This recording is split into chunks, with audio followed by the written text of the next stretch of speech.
Hey everybody, welcome back to the official European League of Football podcast. I'm your host, Nick Alfieri, aka Now. Today on the podcast, we have Sean Shelton, the longtime quarterback for the Raiders of Tyrol and the current director of sport operations for the new franchise, the Munich Ravens. We talked about Sean's football career, his transition into retirement, and his off-the-field role, and starting a program in the European League of Football from scratch. Had a great conversation. I hope you guys enjoy it. I sure did.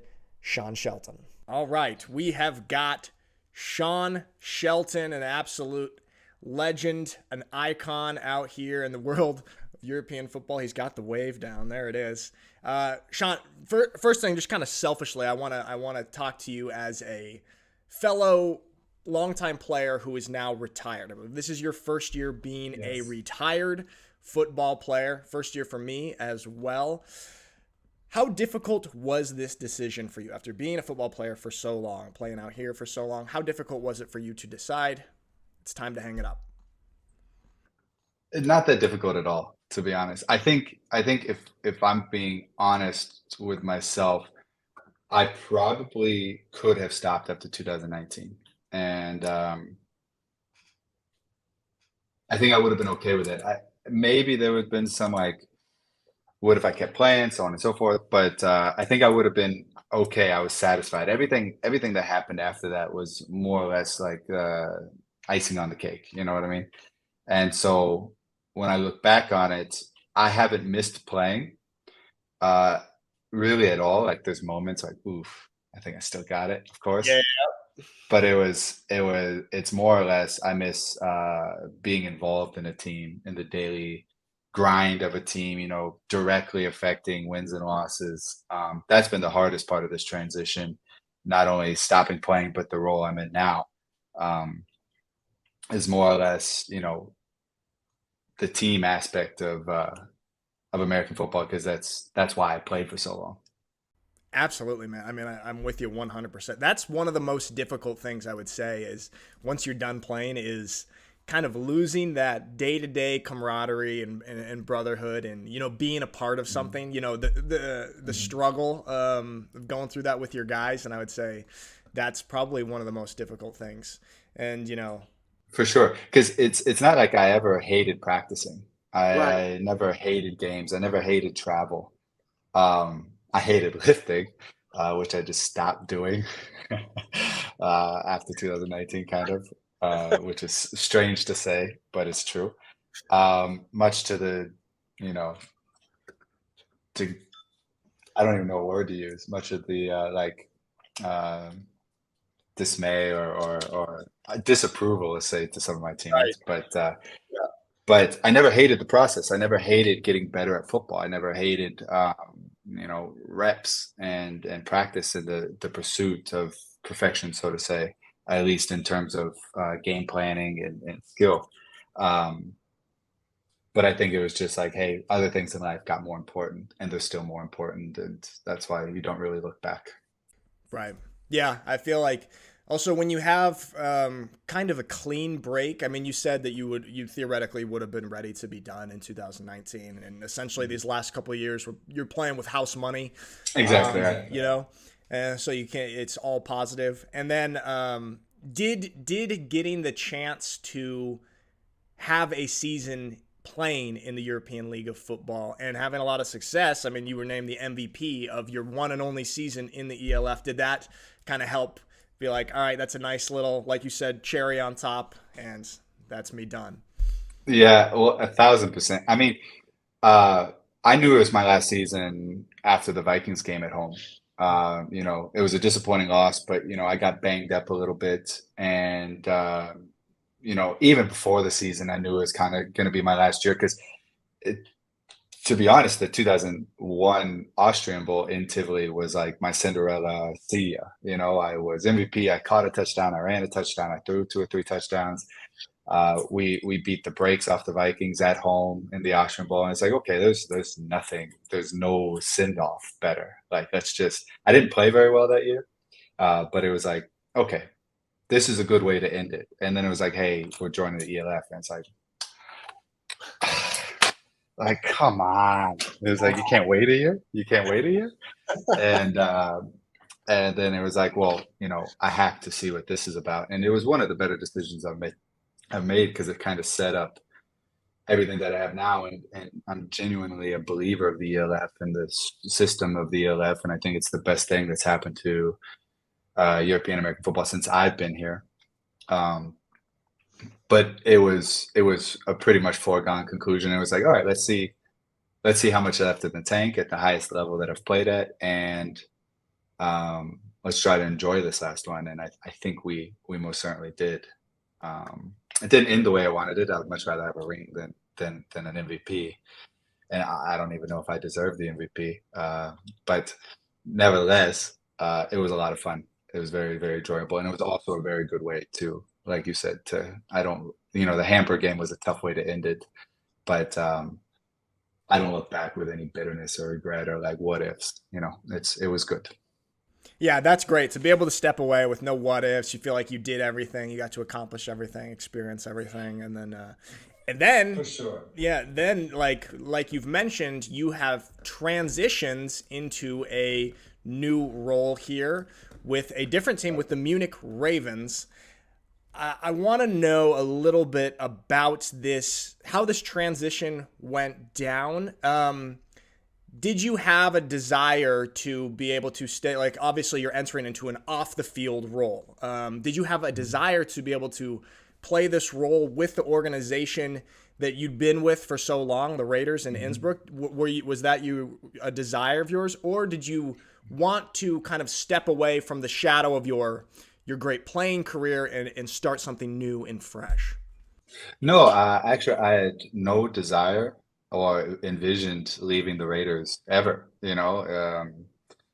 It's still home for me. I still love many of the people there, if not everybody. And we were actually there a couple weeks ago, and it was phenomenal to see everybody. And yeah, it's still a little bit home for me. But I also am ambitious in my career, and there's a lot of things that I had philosophies that I built up over the Raiders, and I wanted to instill them. And this opportunity was unparalleled to any opportunity that the Raiders could give me, just out of the logic, like you can't stop playing and run the program. You can't leapfrog people. It doesn't work that way. Right. And so we had talked about a recruiting or scouting role with the Raiders, and I was very happy to do that. And then you just get an uncomparable offer that you can't turn down, and that's all it was. And I really enjoy working for the ownership of the Ravens. I think we clicked immediately. Obviously, I known Sebastian Stoltz for a long time, being with the Raiders, and it was an opportunity to kind of, when you have the opportunity to build a program from nothing, literally nothing. Last September, shoot, Sebastian and I were looking at each other, and that's all we had. We had a logo and three people. Right. And so it's like, okay, from a career standpoint, from a learning, from a business development standpoint, there's an unparalleled opportunity here. And I think the potential, I thought, and it's been confirmed in this year, that the potential in Munich is crazy. It's really, really crazy. So if we do it right, we could build a juggernaut, and that was also something that's very intriguing. Absolutely, man. Yeah, like you said, I mean, you're just getting thrown into the deep end here in this kind of front office world of building a team. And like you said, it's an unparalleled opportunity to be able to build something from scratch, kind of have your mark on it from the very inception of this project, of this team that, who knows, will be around for a long time. And so I hope so. yeah, it's a really cool I thing, hope man. so. That's a really cool thing. What would you say were some of the, obviously this is a challenging endeavor. It is not easy. What would you say were, or is it easy? Were some of the The biggest, understatement of the life. Lifetime. Yes, we it's put this challenging. lightly, what have been some of the biggest challenges in starting a program from scratch, and maybe something that you didn't even expect? Great question. I think the first things that jump to my mind is just resources. Right. Like, coming from the Raiders or some of the Austrian systems or clubs that I know of, the Giants, the Dragons, the Vikings, obviously, you're talking of clubs of hundreds of people, hundreds of kids, and associated with those kids are family members, right? You're talking about hundreds and thousands of people associated to to a club. We had nothing, like we don't have parents of players, of our U18 team that want to run ticketing or second teams and youth teams, so we have exactly what we have and nothing more and nothing less. We've been fortunate to be, kind of blessed with a very committed volunteer group of, 70 or so, which has been phenomenal. But just the manpower and the resources has been a huge challenge because we all have really high expectations from the beginning. We want to run, even though it's our first year, we want to run it like a top tier ELF program immediately, which is I don't know if it's even a realistic task, but it's not an easy test. And I think the second thing that I would say is just the processes. We've done nothing. People don't even realize how difficult a week is when you don't have a field with goalposts. Let's just take the goalpost for example. Like we don't have a way of getting it to the training field and the game field. We have to borrow trailers. We have to have a guy with appropriate license to drive it because it has to be a mobile unit, which is pretty heavy. And you just don't have those processes built at the beginning, and everything is difficult because you've never done anything before, and you don't have the manpower to do it. And Right. so the combination of the two makes things extremely challenging. And then on top of that, facilities, we had to drop temporary containers for meeting rooms and offices that we had to design and buy. Those got there last minute. And so the combination of like the logistics side of it is something that I completely underestimated. And I have a newfound respect as a former player of people who actually like organize American football, because our head coach had said it at the beginning of the process, and it didn't really make sense to me at the time. But he says, operations in American football is like moving an army. It's moving an army and organizing an army, and it's not entirely inaccurate. So it's the combination of those things makes the job pretty challenging. It's Yeah, getting absolutely. better. It's getting Yeah. better, but What you at just first it was crazy. Yeah, the logistics and operation. That's funny that because I this year have also like experienced a newfound respect for that side of American football. Not because I'm like involved with it, but because I'm no longer a player and I'm able to see everything that's going wrong on Yes. around. And when you're a player, you show up at the You stadium. bubble. Yeah. Yes, you're in a bubble. You come out of the tunnel. There's the fireworks and the smoke and the flag, and there's all this stuff around you that you don't even, as a player, think about. How did this get here? And I'm just running out to go Yeah. play. But now that you've stepped away from the field, and now that you're involved in a lot of this kind of stuff, yeah, a newfound respect for sure. I'm wondering. You said you guys had really high expectations from the beginning. What was or what would have been your definition of success for the Munich Ravens before this season started? And has that definition of success changed since you guys have actually, been winning games and are in the hunt?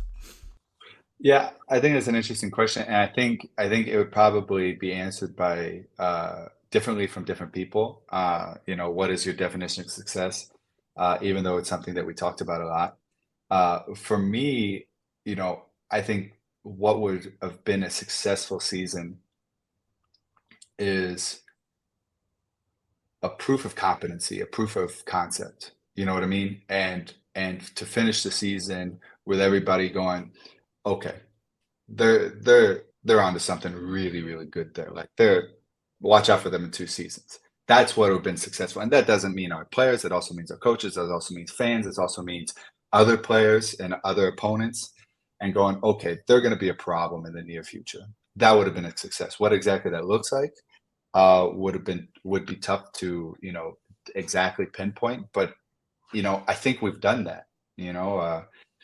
We're going to be a problem in the future. The Raiders had to come back by 11 in a game that we made some mistakes in the second half. We're talking about a perennial top 5 program for the last 2 decades, and we come out and in their place go blow for blow for them.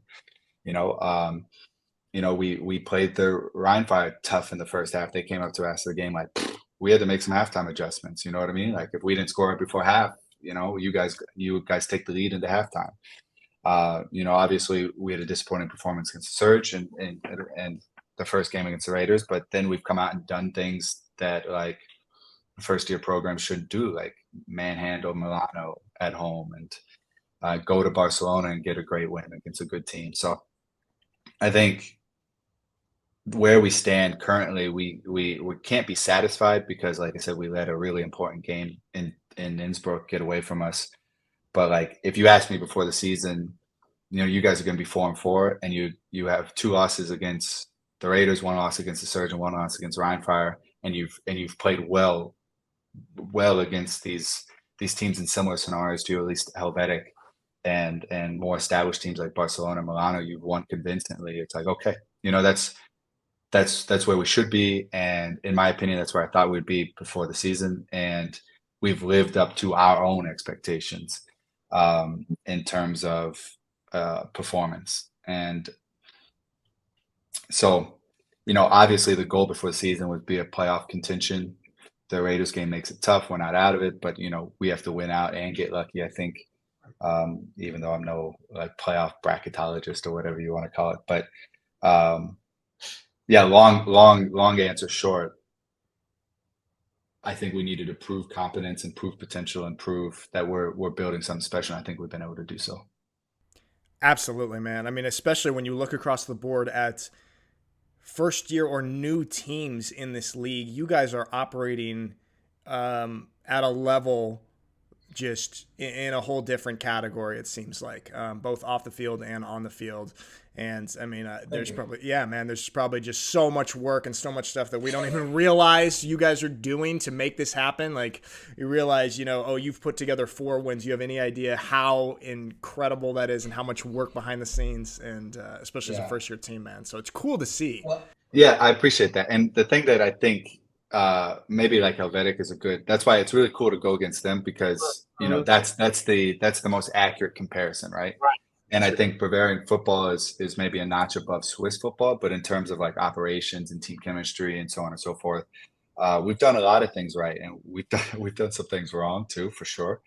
And we're going to be so much better next year in almost every aspect. But you put together, if you really take a step back and think about it, you have ownership that never had dealt in American football before. You have a GM who's never been a GM. You have a sports director who's never been a sports director. You have a head coach who's actually never been a head coach, completely experienced, and very qualified coach, but never done a head coaching before. And then you put a group of players together that, obviously a lot came from the Munich area, the Cowboys area, but that I think 15, 16 in this range. Right. Out of a group, you have a group of players that have never been together before. And we started in April for facility reasons and stuff like that, which is probably one of the later teams. And we've been competitive, and we've been really competitive against good teams. And I think that's something to be really proud of. Absolutely, man. Yeah, I mean, what you said there. Yeah, seeing the comp of you guys in Helvetic, another first year team, and being able to compare yourself to this, it's a cool thing, man, to see where you guys are. And like you said, you guys are going to be a team people got to look out for in these coming years. Mm-hmm. I mean, this year and as well, and in the coming years. Well, and I think the last thing is I think the thing that's been most supportive of this notion is actually the support we've gotten from the community. I mean, we haven't had a game less than 4,000 people. The Raiders game was 6,300. People buy merchandise. People forget these are businesses, right? And if they're not supported, it doesn't matter how good your team is. It's not going to be around for very long. And the fact that the Munich area and the Bavarian, state as in large, has been extremely supportive of this project, and you can't speak enough about how important that is for the longevity and the sustainability. So that's been as equally as impressive as what we've done in the field. And I can just only say thank you, because we've worked really hard to build a good product that people want to watch and support, and they are, which is great.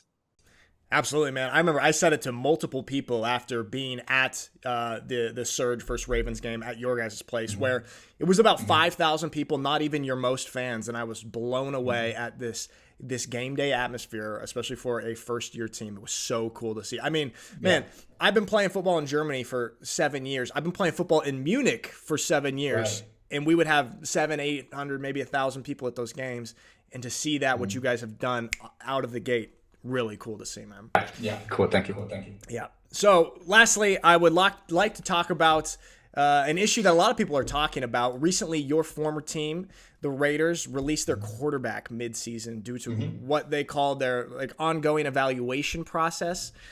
We know the Raiders are one of the most prestigious and successful organizations in all of Europe, and then everything that you've done there since I believe 2015 has only added to that and amplified the position. Can you speak a little bit on the amount of pressure there is on a Raiders quarterback, a guy in this position, and kind of your opinion and how you feel about a situation like this? I mean, it's always tough when you have to let a guy go in the middle of the season, and particularly when it's considered performance related. It's never a pretty thing, but I think to answer your question in its entirety, it's an enormous amount of pressure, and I wasn't stepping in and replacing Sean Shelton either. Which is always a difficult task, and I watched it with Luke when he replaced Kyle Newhall Caballero at Prague, who is maybe the best quarterback I've ever seen in Europe. Um, to be the next guy and a tenured quarterback is always really, really, really difficult. And then to compound it with playing for a team that's, has their eyes on championships and championships only, it makes it really, really difficult. And, you know, if you're the Raiders, and I don't have any information, I'm not privy to any of these informations. I'm a competitor, right? But I think it's a difficult question to ask yourself. But if you're the Raiders and your goal, or if you're any team, right, and your goal is, hey, we want to win a championship. We have the talent, we have the coaching staff, we invest in it, so on and so forth. Do you think that we, with the current pieces in place, have the ability to win a championship?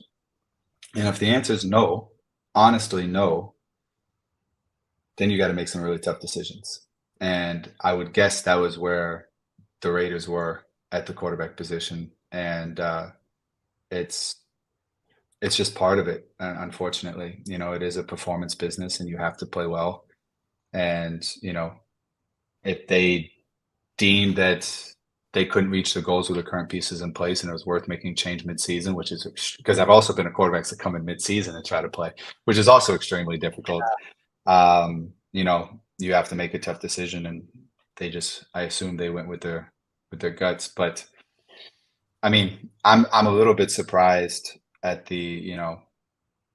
I don't know if outrage is the right word, but it's not the reaction. Yeah. I don't know if it's the first time an imports let go because they felt like they weren't playing well enough, but Right. it's part of it, unfortunately. Yeah, absolutely. No, I appreciate your perspective on it, and I mean, I think everything you said there is absolutely accurate, and it's just part of the business now, especially as football in Europe with the ELF is becoming more and more professional. Like you said, these are businesses. Well, and to expound on that, sorry to cut you off. What I think the perspective that people, and the perspective that maybe I didn't have before I stepped onto the other side or crossed the line, so to say, is, these are multi-million dollar companies with 80 to 100 employees minimum. Right. And oftentimes you have people investing money. You need a home playoff game to make money, maybe two home playoff games to make money. These aren't clubs, these aren't nonprofits. These are medium-sized businesses, legitimately. And most of them probably don't have enough administrative help to do it. But it's really difficult. It's really, really difficult. And I think if people keep these in perspective, like a CFL franchise, or to a very lesser degree NFL franchise, they're businesses. They're GmbHs. They're for-profit businesses. They're people investing hundreds and hundreds and hundreds, if not millions, of euros or whatever the currency is. And with that comes expectations. Absolutely, man. Absolutely. Resonate 100% with what you said there. And Mhm. yeah, it's just kind of the way it goes and the direction it heads as things get more and more professional and our businesses and If I don't do my job well, I also will be let go. exactly. It's just it's Yeah. professional sports, and it's not the first time a quarterback's gotten let go, or anybody. And coaches are going to be fired after the year too. I'm sure directors of sports are going to get fired too. GMs are going to get fired. It's if you don't perform well, they're going to find somebody who can, um, or they think can. So it just kind of what goes with it. Professional sports are not the most stable career to choose. So this is just part of it. No, they are not. Lastly, I just want to talk about your, let's call it vision or hope to where you see football in Europe, the ELF, in the next coming 3 to 5 to 10 years. Where do you hope to see football? I really, really, like I said earlier, I'm really a believer of the ELF. I want this thing to work. I don't think there's been a better experience for European players until then, or until now. I wasn't around in the NFL Europe days or saw how impactful that was. But since I've been here for the last decade, this is by far the best thing. And I really hope that it becomes a sustainable league with however many members. I don't know if it has to get to 24. I don't know if it has to blow up in this, because again, these teams have to make money. People have to support it. People have to come to games, buy merchandise, so on and so forth. Watch on TV, most importantly, probably. And I hope it comes to whatever that number is. It's teams that are really supported by the local communities, um, and becomes kind of, I don't know if the CFL is probably a good example or something like that, but becomes in the tier of really respected, legitimized professional football league, um, globally, and wherever that sits. Again, I don't exactly know what number it is. I don't know how many cities are represented, but in 3 to 5 years, if it's like, hey, this is the amount of franchises we're going with moving forward, and this is a really sustainable league, and it makes sense, and it's legitimate, and people can, you know, European players can earn decent money. I don't know if they'll ever be professional fully, but can really earn decent side incomes and profit from their passion and have platforms to expose themselves and get recognized and appreciated for the countless hours of work they put into being good at American football, because being good at American football is really hard, particularly if it's not your profession. And uh, and it's here for decades. That's kind of what my vision or my hope would be, because I've seen it. I've been a player. I've seen it firsthand as a professional. It's somewhat of a homegrown because I've lived in Tyrol for forever now, and